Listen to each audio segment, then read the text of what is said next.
Salut les amis, comment allez-vous? J'espère que vous allez très très bien. Aujourd'hui, nous allons ensemble analyser cette figure, le double bottom. Nous allons ensemble analyser cette figure aujourd'hui. Lorsque vous voyez le double bottom, après double bottom, qu'est-ce qui se passe? L'objectif et autres, c'est ça que nous allons voir aujourd'hui. Nous allons analyser ensemble cette figure. Vous-même, vous pouvez le voir. À vue d'œil, déjà, vous pouvez voir un double bottom qui s'est bien dessiné. C'est très joli, très clair. Vous voyez déjà le double bottom. À ce niveau, c'est ça que nous appelons ligne de coup. Voilà. Vous allez voir ici, c'est la ligne de coup. Cela veut dire que lorsque le marché casse ce coup, cette ligne, alors il va falloir que le marché va se lancer. S'il casse le coup, on espère un pullback qui va se dessiner. Voilà le pullback, c'est-à-dire, cela veut dire simplement que lorsqu'il casse la ligne de coup, il vient retester. Il vient pour retester avant de se lancer. Et ça, on appelle pullback. Pullback. Cassure retest. Voilà. Donc, c'est ça. Comme vous pouvez le constater. C'est très, très joli. Très, très joli ici. Vous voyez le double bottom.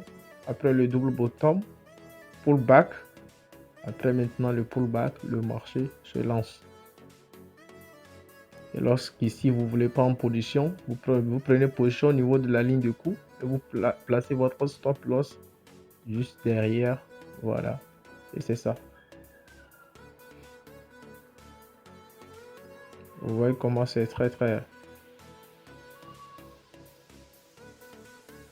Voilà. Nous pouvons aussi aller dans les autres temps pour mieux voir la figure en question. Ici nous sommes en M30. Vous pouvez voir toujours le double bottom qui s'est dessiné. Ici en M15 où chaque bougie représente 15 minutes comme vous-même vous le savez. Ici nous sommes en M15. Nous sommes ici en M15. Double bottom, pullback. Et voilà, le marché se lance.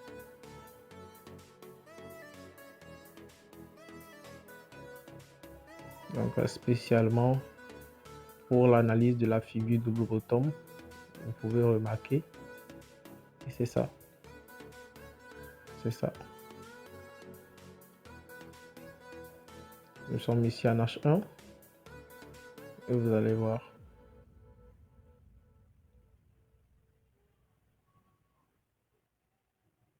Ici, nous sommes en D1, c'est-à-dire daily. Voilà, où chaque bougie représente une journée. Chaque bougie représente une journée. Chaque bougie représente une journée. Voilà.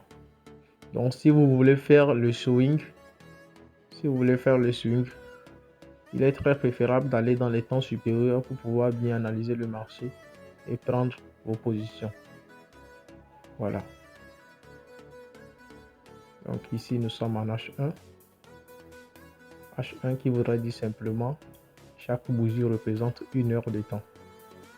Donc, chaque heure, il y en aura toujours ouverture d'une nouvelle bougie. C'est de ça qu'il s'agit. Voilà, pour continuer, vous allez voir le marché qui a dessiné plein de trucs. W et a fait un truc qu'on appelle zigzag. Voilà. Les hauts, les bas, les hauts et les bas, les hauts, les bas.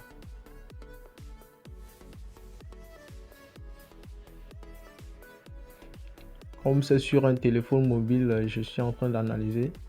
Voilà, c'est pourquoi vous ne voyez pas la totalité clairement et bien le graphique. il est conseillé d'utiliser vos ordinateurs pour pouvoir analyser le marché. C'est très important.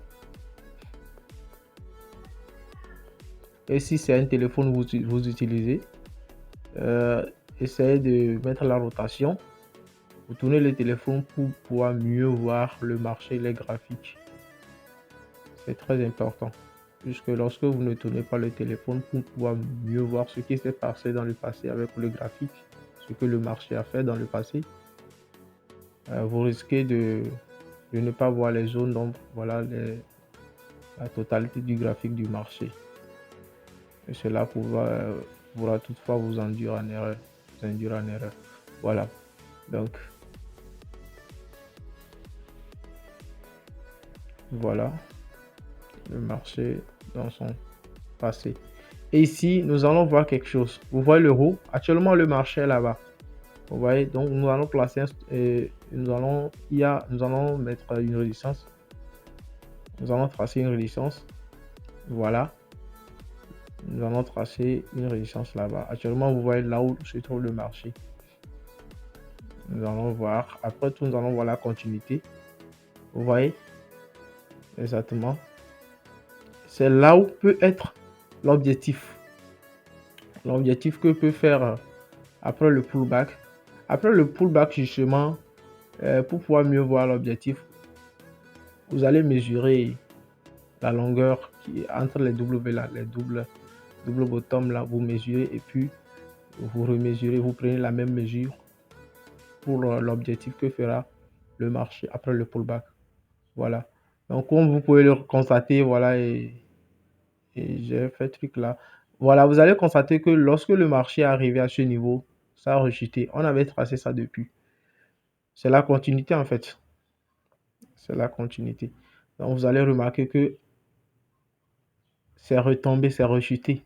Et justement, c'est venu au niveau du pullback là. Parce que le niveau est très, très important. C'est un niveau clé en fait. C'est un niveau clé. C'est pourquoi le marché avait retesté et lancé. Et ici, comme c'est un niveau clé, vous allez remarquer que la continuité, ce qui s'est finalement passé, voilà, il est retourné. Parce que c'est un niveau clé, il n'a pas pu casser. Vous avez bien vu, non? Voilà. Donc, on avait tracé ça depuis, ce n'est pas maintenant. Donc, c'est la continuité. Donc, des fois, vous allez voir, ce n'est pas de la magie, mais c'est ça.